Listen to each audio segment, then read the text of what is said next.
Setelah dia keluar, bumi ini dikelilinginya, masanya tidak lama, hanya 1 tahun 2 bulan 2 minggu, Dajjal pun selesai masanya. Kenapa? Muncul tanda besar kiamat yang ketiga. Turunnya dari langit manusia yang sudah disimpan oleh Allah, khusus muncul di akhir zaman membunuh Dajjal. Siapa? Isa alaihis salam. Isa alaihis salam. Nabi Isa alaihis salam turun di Damaskus, di masjid yang ada menara putihnya, kata Rasulullah. Isa akan turun di Damaskus, di Dimashq, bi manaratil bayda, di menara yang masjid yang ada menara putihnya. Kaum muslimin yang kami muliakan, masjid ini ternyata di Damaskus hari ini sudah ada, dan dia seperti yang ditulis oleh Syekh Al-Hafiz Al-Mufassir Al-Muhaddis Al-Hafiz Ibnu Katsir dalam kitab Tafsir Al-Quranil Azim menjelaskan bahwa sesungguhnya Masjid Jami' Amawi, disitulah nanti tempat turunnya Nabi Isa. Ada menara putihnya, Pak. Ini termasuk masjid yang sampai hari ini belum dirusak oleh Bashar Assad. Masya Allah.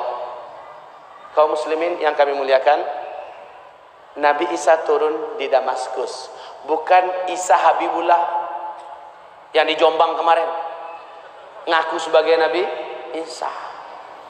Syukur udah tobat sekarang ya, tobat.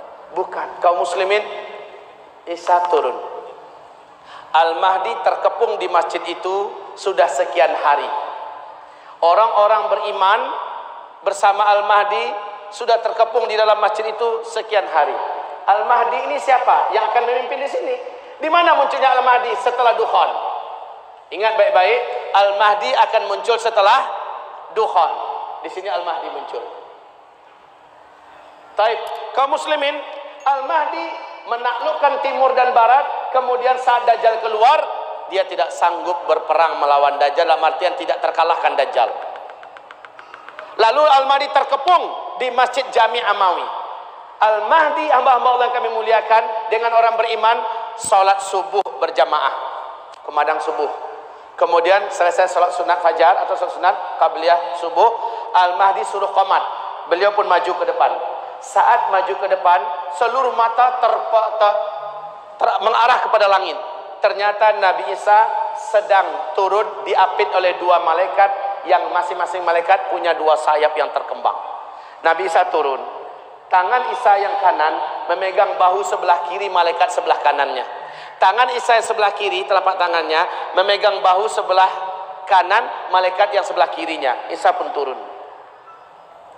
Rambut Nabi Isa, kata Rasulullah, bagaikan orang yang baru siap mandi, seperti ada air-air yang menetes. Orang-orang yang beriman tersenyum bahagia karena yang dinanti-nanti sudah datang, Isa alaihi salam.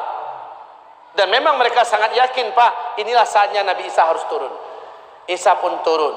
Al-Mahdi langsung mundur, mempersilahkan Isa untuk menjadi imam.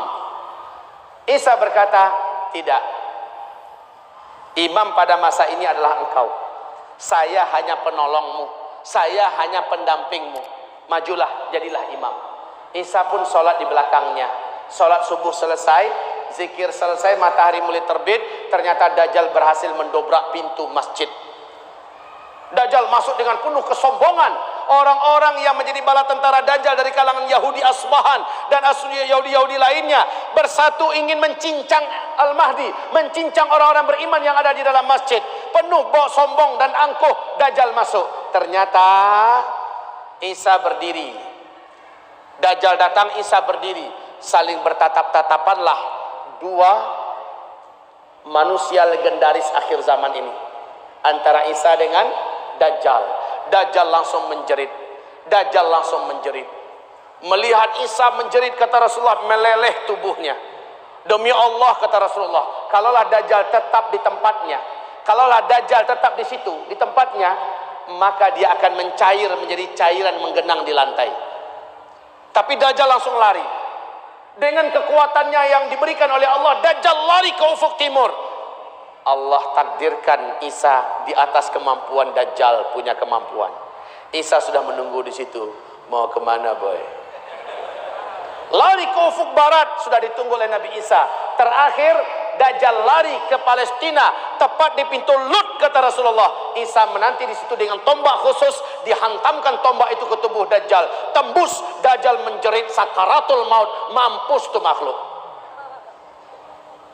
Darah yang membasahi tombak datang kembali dari Palestina dengan kecepatan yang Allah takdirkan, bergabung dengan Al-Mahdi dan orang-orang beriman. Isa kasih tunjuk, Dajjal sudah terbunuh. Allahu Akbar, Allahu Akbar. Orang-orang beriman berteriak. Nah, orang-orang Yahudi yang di belakang Dajjal tadi sombong-sombong, siap mencincang orang-orang beriman, hilang semangat perangnya, ciut nyalinya. Langsung pedang-pedang mereka, tombak-tombak mereka buang. Mereka lari terkentut-kentut, lari bersembunyi menyelamatkan nyawa masing-masing. Saat itu kata Rasulullah, Allah takdirkan alam yang ada berbicara. Ya Muslim, hadza Yahudiyun warai, ta'ala faqtulhu. Hai Muslim, sini ada Yahudi di belakang saya sembunyi, tangkap, bunuh dia. Kata tembok ketika Yahudi bersembunyi di balik tembok. Kata lobang ketika Yahudi bersembunyi dalam lobang. Kata pohon ketika Yahudi bersembunyi di balik pohon. Illal gharqad, kecuali pohon gharqad. Innaha syajarul Yahud, sesungguhnya gharqad itu adalah pohonnya Yahudi, bangsa Yahudi. Makanya 12 tahun yang lalu Pak, rabi-rabi Yahudi telah memerintahkan siapapun jadi Perdana Menteri wajib menanam pohon gharqad sebanyak-banyaknya. Maka start penanaman pohon gharqad di Israel lebih 12 tahun yang lalu bermula dari 2 juta batang pohon gharqad. Yang hari ini sudah setinggi 14, 15 dan 16 meter Pak. Udah standby itu pohon gharqad. Mereka tahu ini akan menjadi pohon kita di akhir zaman. Aneh itu. Dia tahu dari hadis Nabi, mereka percaya gharqad inilah pohon kemenangan mereka di akhir zaman. Mereka tanam banyak-banyak. Tapi kan udah bocor duluan ke tangan orang beriman kan. Hadisnya sudah ada. Orang beriman tahu nih kemana sisa Yahudi. Pasti ke kebun pohon gharqad. Oh, dah orang beriman datang bawa pedang-pedang mereka. Lihat ada Yahudi, cincang. Ada Yahudi, habis Yahudi sehabis-habisnya, habis. Kemudian agama Nasrani dihapuskan oleh Nabi Isa alaihissalam, salib dibinasakan. Lalu Isa mengajak kembalilah ke agama tauhid yang diajarkan Nabi Muhammad sallallahu alaihi wasallam. Orang-orang Nasrani mengucapkan asyhadu an la ilaha illallah wa asyhadu anna Muhammadan Rasulullah. Kaum muslimin, muncullah tanda besar kiamat yang ketiga.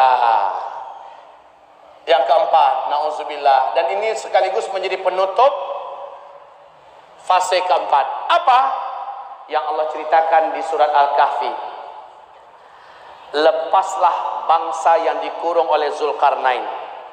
Bangsa ini hobi perang dan tak terkalahkan. Bangsa ini tak punya hati, tak punya perasaan. Mereka anak keturunan cucu Adam. Hidungnya pesek-pesek, mukanya bulat-bulat kata Rasulullah. Seperti kuali yang kena tampar pantat kuali itu, sehingga pesek, penyet. Dan mereka jumlahnya dalam 1000 manusia 999 jumlah mereka, satu kita. Makanya kata Allah kepada Nabi Isa, hai Isa, hari ini tidak ada yang sanggup mengalahkan mereka. Bawalah hamba-hambaku yang beriman kepadaku bersamamu ke atas gunung Tursina. Hari ini tidak ada yang sanggup mengalahkan Ya'juj dan Ma'juj. Inilah dia tanda besar kiamat yang keempat, Ya'juj dan Ma'juj.